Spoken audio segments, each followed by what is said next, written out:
का आंसर है आपका, कह रहा है कि Boyle's law hold for an ideal gas, यानी बॉयल्स लॉ में टेम्परेचर कांस्टेंट होता है, टेम्परेचर कांस्टेंट होता है तो उस टाइप के प्रोसेस को क्या बोलते हैं, आइसोथर्मल प्रोसेस, है ना। तो इसका आंसर हो गया। क्वेश्चन नंबर सेकंड का आंसर सोचो एक बार, सोचो सब क्या कह रहा है आपसे। For Boyle's law to hold the gas should be, पहला बोला है परफेक्ट, परफेक्ट का मतलब आइडियल ही होता है, परफेक्ट का मतलब क्या होता है, आइडियल। तो पहला ऑप्शन बोला है perfect end of constant mass and temperature, तो आइडियल गैस के लिए फॉलो करता है और टेम्परेचर कांस्टेंट होना चाहिए। आगे पढ़ो, रियल, रियल के लिए वैलिड नहीं है।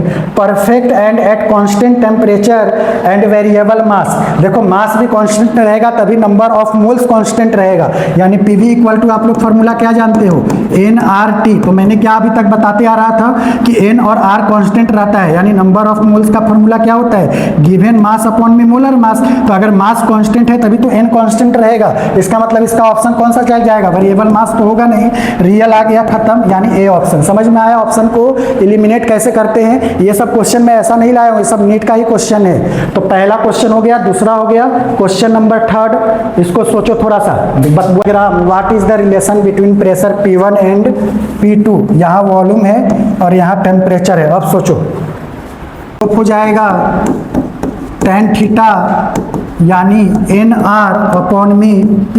अब इस पे सोचो, NR तो हमेशा कांस्टेंट होता है, यानी जो स्लोप होगा थीटा वो डायरेक्टली इनवर्सली प्रोपोर्शनल हो जाएगा 1/P के। अब देखो कि थीटा कौन सा ज़्यादा है, ये थीटा 1 है और ये क्या है, थीटा 2 है, यानी थीटा 2 क्या है बताओ, ग्रेटर देन है थीटा 1। इसका मतलब थीटा 2 ग्रेटर देन है थीटा 1, तो P2 क्या हो जाएगा बताओ, P2 ग्रेटर हो जाएगा P1 से। ऑप्शन देखो कौन सा है, आपसे क्या बोला है, P2 बराबर P1, गलत, P2 ग्रेटर देन P1, और यहाँ बोला है P2, अच्छा इनवर्सली रिलेशन है, गलत कर दी मैंने, जो गलती किया वही गलती आप भी की। इनवर्सली रिलेशन है, थीटा 2 ज़्यादा है थीटा 1 से, यानी इनवर्सली है ना, देखो ये थीटा 1 है, ये P1 है, ये थीटा 2 है और ये क्या है 1/P2 है। तो अगर थीटा 1 ज़्यादा है, मान लो थीटा 2 ज़्यादा है, तो थीटा 2 ज़्यादा है थीटा 1 से, इसका मतलब P2 कम हुआ P1 से, उल्टा रिलेशन है ना, यानी P2 क्या हो जाएगा, कम हो जाएगा P1 से। अब बताओ कौन सा ऑप्शन आएगा, सी ऑप्शन आएगा, कैन नॉट बी प्रिडिक्टेड, गलत हो गया। क्वेश्चन नंबर थर्ड का आंसर समझ में आया। तो ये आपका नीट का ही क्वेश्चन है, शायद 2024 का, ठीक है। अब नेक्स्ट आओगे क्वेश्चन नंबर फोर्थ पे। क्वेश्चन नंबर फोर्थ का आंसर बताओ, न्यूमेरिकल है, थोड़ा सा दिमाग लगाओगे कर दोगे, सॉल्व कर। देखो बोला है 4 moles of an ideal gas at 0 degree C, temperature किस में दिया है, सेल्सियस में। मैंने बताया है कि जब भी क्वेश्चन सॉल्व करोगे टेम्परेचर हमेशा किस में लोगे, केल्विन में। तो अगर 4 मोल्स है तो 4 मोल्स के लिए मान लो टेम्परेचर T1 है 0 डिग्री C, तो 0 डिग्री C को जब केल्विन में बनाओगे तो कितना केल्विन आ जाएगा, 273 केल्विन। मैं देखता हूँ 273 केल्विन आ जाएगा, ठीक है। तो T1 आ गया 273 केल्विन। करा eight constant pressure, constant pressure आते ही दिमाग में क्या ख्याल आ रहा है, कौन सा लॉ है ये, मतलब लॉ कौन सा है, बॉयल्स लॉ है कि चार्ल्स लॉ है, चार्ल्स लॉ है। तो ऐसे क्वेश्चन पढ़ के करोगे तो कभी गलत नहीं करोगे। तो चार्ल्स लॉ में क्या कह रहा था, चार्ल्स लॉ क्या कह रहा था बताओ, चार्ल्स लॉ कह रहा था कि जो वॉल्यूम होगा वो डायरेक्टली प्रोपोर्शनल किसके होगा, टेम्परेचर के, यानी V1 अपॉन में V2 बराबर क्या हो जाएगा, T1 अपॉन में T2। पढ़ो आगे, कह रहा है 4 moles of an ideal gas at 0 degree C at constant pressure it is heated to double, मतलब पहले इसका टेम्परेचर 273 था, अब इसको डबल से हीट कर रहा है its volume, then its final temperature will be, यानी पहले मान लो कि वॉल्यूम V था, V1 भी था, अब V2 कितना हो जाएगा, 2V। बस काम खत्म करो, आंसर बताओ। V1 की जगह क्या रखेंगे, हाँ C आ रहा है, वेरी गुड, यानी V1 की जगह में क्या रखूंगा V, V2 की जगह क्या रखूंगा 2V, T1 दे रखा है 273, यहाँ से T2 निकालना है। अब बताओ ये क्वेश्चन कोई गलत करके आएगा तो कितना अफसोस होगा, T2 बराबर कितना हो जाएगा 546 डिग्री। देखो आंसर सेल्सियस में दे रखा है लेकिन सेल्सियस में नहीं, देखिए ये केल्विन में ही देगा। अगर मान लो कि 546 आ रहा है तो ये मत करना कि लगाना ही मत, लगा देना। तो ये आंसर आ गया, T2 कितना आ गया 54 डिग्री C केल्विन में आएगा ये। 4 moles of an ideal gas, temperature किस में पूछा है, अच्छा टेम्परेचर दिया किस में है, रुक जाओ, मेरे से भी मिस्टेक हो गया। सेल्सियस में टेम्परेचर दिया है, यानी ये टेम्परेचर किस में आया है? केल्विन में। तो केल्विन से फिर आपको सेल्सियस बनाना पड़ेगा। तो केल्विन से सेल्सियस बनाने के लिए क्या करना पड़ेगा? 273 डिग्री को क्या करना पड़ेगा? माइनस करना पड़ेगा। अरे जब सेल्सियस से केल्विन बना रहे हैं तो 273 ऐड कर रहे हैं, अब जब केल्विन से सेल्सियस बनाना है तो 273 माइनस करेंगे। देख रहे हो कैसा वो एग्जामिनर क्वेश्चन सेट करता है। थोड़ा सा भी दिमाग नहीं लगाओगे तो मार के आओगे सी और कहोगे कि सही है, और वही हो जाएगा गलत। समझ में आया? यानी आपने आंसर सही निकाला था, थोड़ा सा ध्यान दोगे तब सही आंसर पे पहुंचोगे। अगर यहाँ केल्विन रहता तब केल्विन में 546 होता, लेकिन अगर सेल्सियस यहाँ दे रखा है, यानी इसने हमसे सेल्सियस में पूछा है, तो केल्विन से मैंने सेल्सियस चेंज करके मैंने बी ऑप्शन लगा दिया। तो ये क्वेश्चन नंबर 4 था। क्वेश्चन नंबर 5 सोचो एक बार, पढ़ो। अरे एसटीपी का मतलब जानते होगे ना, केमिस्ट्री इतना पढ़े हो, बताओ। Standard temperature and pressure. STP का मतलब होता है स्टैंडर्ड टेम्परेचर एंड प्रेशर। इसका मतलब होता है टेम्परेचर और प्रेशर दोनों क्या है? कांस्टेंट है। तो कह रहा है कि number of molecules in 100 ml of each O2 NH3CO2 at STP. STP पे सब बराबर हो जाता है। एसटीपी पे क्या हो जाता है? सब बराबर, यानी NH3 बराबर CO2 बराबर क्या हो जाएगा? O2। यानी नंबर ऑफ मॉलिक्यूल्स 100 ml के लिए तीनों क्या हो जाएगा? इक्वल हो जाएगा। ठीक है, क्वेश्चन नंबर ये आपका 5 था। क्वेश्चन नंबर 6 का आंसर बताओ। इक्वेशन है ideal gas equation. PV equal to क्या है? nRT। अब इतना बताने के बाद तो आंसर बता दो। ऑप्शन बी ए। और कोई? The equation of state of 5 ग्राम। यहाँ एन क्या है आपका? एन होता है नंबर ऑफ मोल्स। कैसे निकालते हैं? गिवन मास अपॉन में मोलर मास। तो जिसने एन की जगह 5 रख दिया वो तो गया, यानी बी गलत है। समझ में आया? गिवन मास कितना दे रखा है? 5 ग्राम। ग्राम का मतलब मास दे रखा है। अब कौन सा एटम कौन सा है? ऑक्सीजन का मोलर मास कितना होता है? 32। O2 लिखते ना, एक में 16 होता है, 2 है तो 2 गुना 16 कितना हो जाएगा? 32। तो 16 दूना 32, यानी यहाँ कितना आ जाएगा? 5/32। इसलिए ए ऑप्शन होगा, जिसने बोला था उनका सही है। तो कैसे इसका आंसर आया, समझ में आया? यानी देखो हमेशा पेपर हार्ड नहीं आता है, पेपर में ऐसा भी क्वेश्चन आता है। तो क्वेश्चन नंबर 6 है। क्वेश्चन नंबर 7 पे आ जाओ। चलो इसका आंसर बताओ। फॉर्मूला याद रखिएगा, मैं रेगुलर क्लास जब पढ़ाता था तो ड्राइव करके भी बताया था। पीवी इक्वल टू क्या होता है? चलो थोड़ा सा मैं यहाँ बता देता हूँ। पीवी इक्वल टू होता है nRT। अब n को मैं क्या लिखूंगा? n को मैं लिखूंगा given mass small m upon में मोलर मास कैपिटल M, और यहाँ पर मैं क्या ले लूंगा? RT। अब देखो डेंसिटी का टर्म पूछा है, तो डेंसिटी क्या होता है? मास अपॉन में वॉल्यूम। डेंसिटी होता है मास अपॉन में वॉल्यूम, जिसको पीवी इक्वल टू क्या हो जाएगा? m/m/RT। तो यहाँ पर अगर डेंसिटी बनाओ तो डेंसिटी होता है मास अपॉन में वॉल्यूम। तो यहाँ पर मास है, वॉल्यूम को इधर ले जाओ तो ये क्या बनेगा? Pm अपॉन में RT। अब मास अपॉन में वॉल्यूम क्या होता है? डेंसिटी, यानी डेंसिटी बराबर क्या हो जाएगा? Pm अपॉन में RT। पहले ये वाला ऑप्शन खोजो, कहीं है? Pm अपॉन में RT है? अगर नहीं है तो बोल्ट्जमान कांस्टेंट में इसको ले जाएंगे। तो बोल्ट्जमान कांस्टेंट में ये कैपिटल M को याद रखना, स्मॉल m में चेंज कर देते हैं और R की जगह K आ जाता है, और ये क्या हो जाएगा? T हो जाएगा। अब बताओ कोई ऑप्शन है?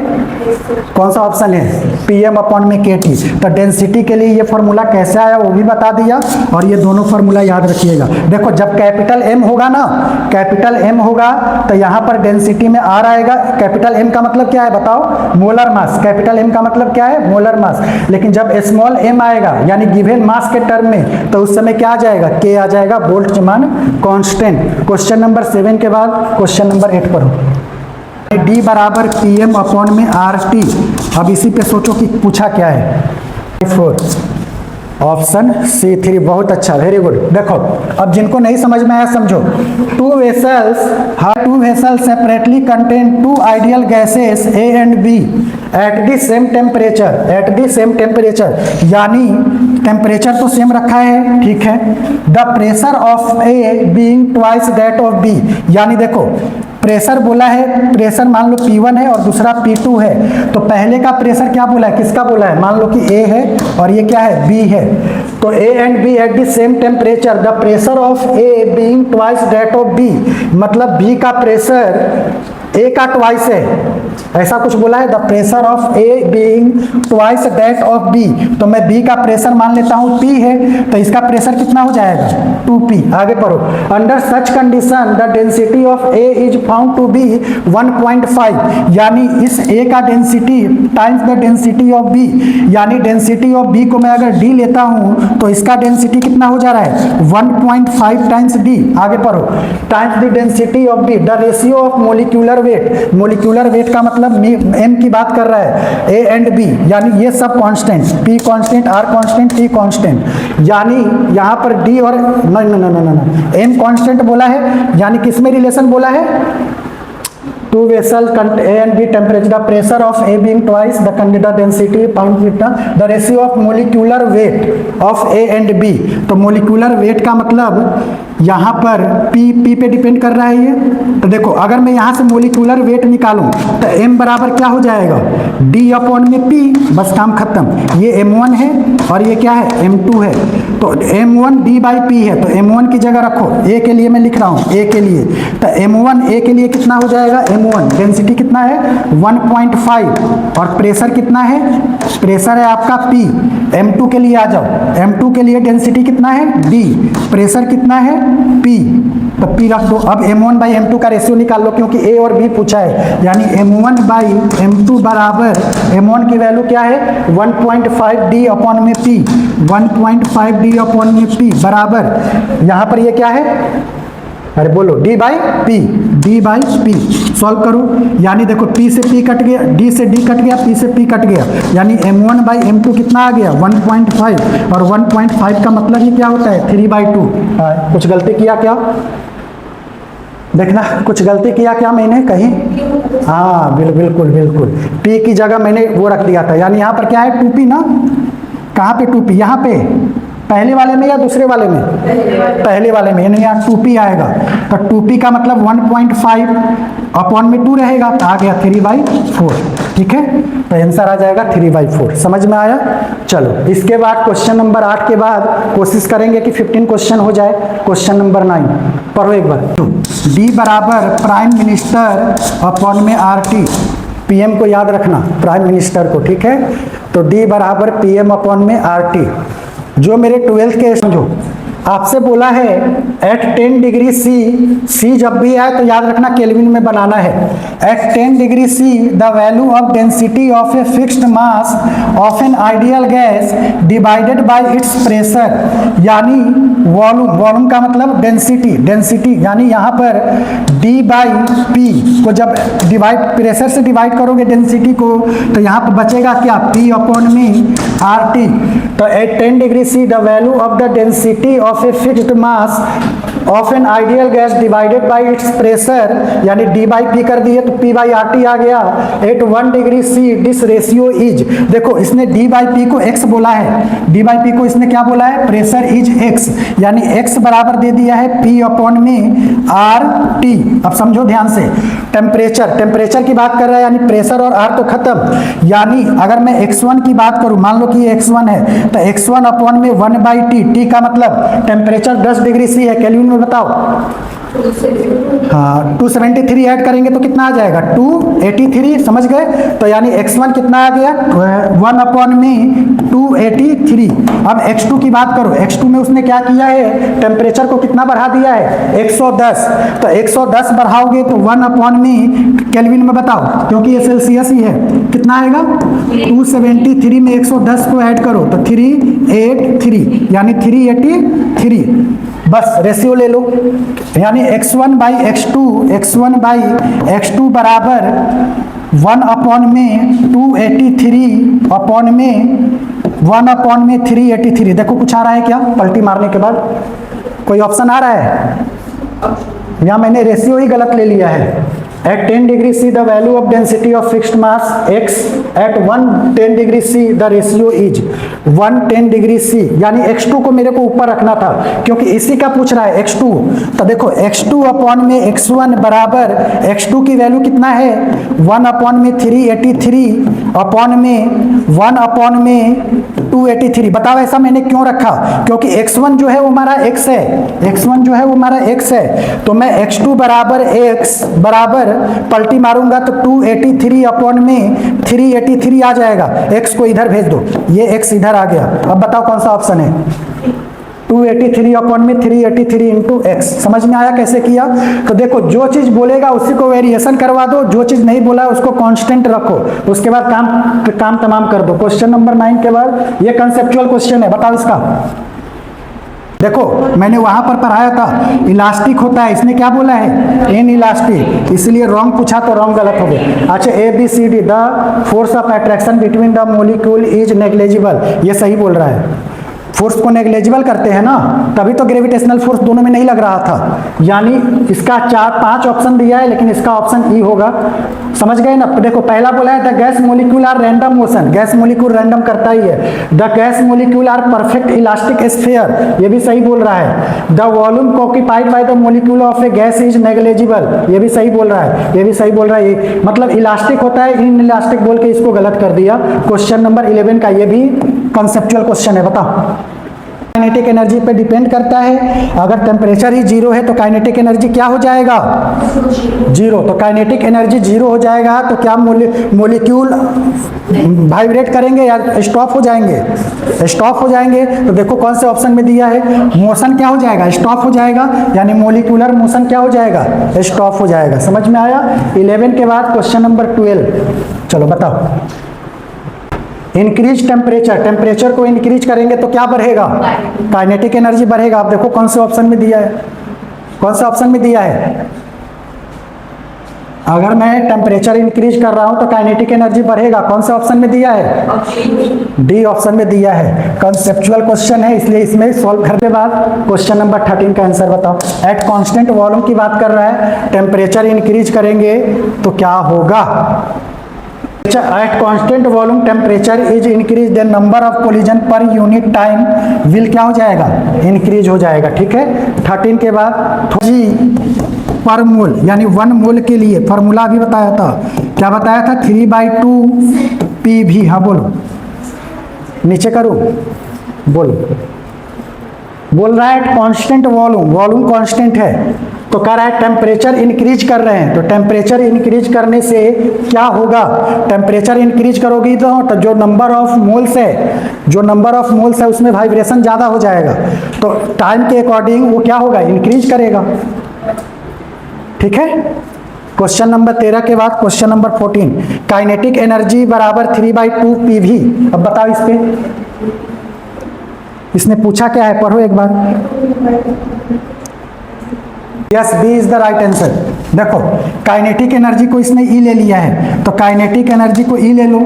बोला है कि kinetic energy per unit volume is E, यानी पर यूनिट वॉल्यूम बोला है तो इस वॉल्यूम को नीचे लाना पड़ेगा, तो वॉल्यूम को नीचे लाओ तो E/V किसके बराबर हो जाएगा 3P/2 के बराबर हो जाएगा। द प्रेशर एग्जर्टेड, यानी इसने P की वैल्यू पूछा है, किसको किसकी वैल्यू पूछा है P की, और इसने काइनेटिक एनर्जी पर वॉल्यूम को ही इसने सिर्फ ई लिया है। अब यहाँ से P की वैल्यू बता दो तो क्रॉस मल्टीप्लाई करोगे तो P बराबर क्या आ जाएगा 2E/3, यानी P बराबर आ जाएगा 2E/3, जो कि आपने बिल्कुल सही बताया था। ठीक है। ये रहा आपका last question, question number 15। Same उसी रिलेशन से बताओ आंसर। एनर्जी बराबर 3/2 PV। चलो बताओ, देखो क्या बोला है। आज का चैप्टर छोटा था इसलिए सब चीज हो गया टाइम से, कल हम लोग पढ़ेंगे। बीच में रिलेशन बोला है,